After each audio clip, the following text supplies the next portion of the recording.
విడువక నీ ఎడల కృప చూపుతూ ఉన్నాడు ప్రతిరోజు.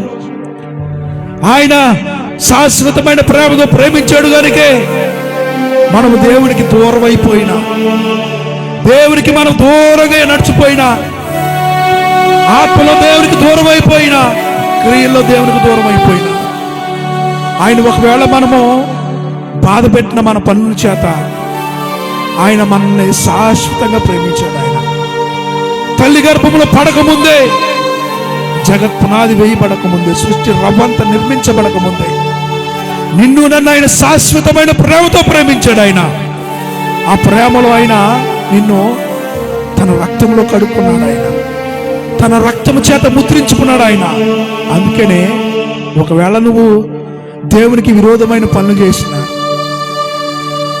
దేవునికి కోపం పుట్టించే పనులు చేసినా ఆయన నిన్ను ప్రేమిస్తూ ఉన్నాడు. ఆయన నువ్వు అనుకుంటా ఉన్నావు, పర్వాలేదు దేవుడు నన్ను చూడట్లేదు కదా, దేవుడు నన్ను ఆయన కనపడకుండా చేస్తున్నాను కదా, మనుషులకు కనపడకుండా.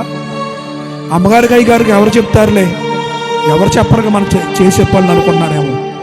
దేవుడు ప్రతి కార్యాన్ని చూస్తూ ఉన్నాడు. ఆయన చూస్తున్న దేవుడు, ఆయన వింటున్న దేవుడు, ఆయన ఈ ప్రతి చర్యని గమనిస్తున్న దేవుడు.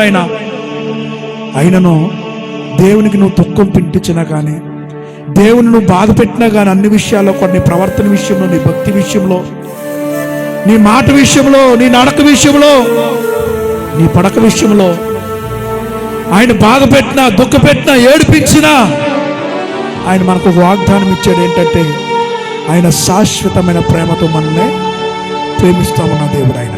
అందుకనే మనల్ని విడిచిపెట్టకుండా, ఆయన నువ్వు చేసిన పనులు బట్టి ఆయన దూరం పెట్టకుండా, మనల్ని నువ్వు చేసిన పనులు బట్టి ఆయన మనల్ని చెయ్యి విడిచిపెట్టేయకుండా నిత్యము మన పట్ల కృప చూపుతూ ఉన్నాడు. ఆయన మనం మంచివారమని కాదు, మన గొప్పవారమని కాదు, యథార్థవంతులమని కాదు, భక్తిపరులమని కాదు, మన పట్ల ఆయన కృప చూపేది.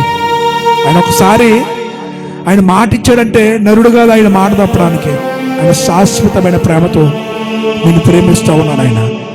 ఆయన ప్రేమను అర్థం చేసుకున్నవాడు నువ్వైతే, ఆయన ప్రేమ నువ్వు అర్థం చేసుకుంటే, ఆయన ఎప్పుడు కూడా నువ్వు శాశ్వతమైన ప్రేమతో నువ్వు ఆయన ప్రేమిస్తావు. నువ్వు కూడా శాశ్వతమైన ప్రేమతో నువ్వు కూడా ఆయన ప్రేమిస్తావు. అలా ప్రేమించట్లేదు నువ్వు కనుక ఆయన నిన్ను ప్రేమిస్తా ఉన్నాడు.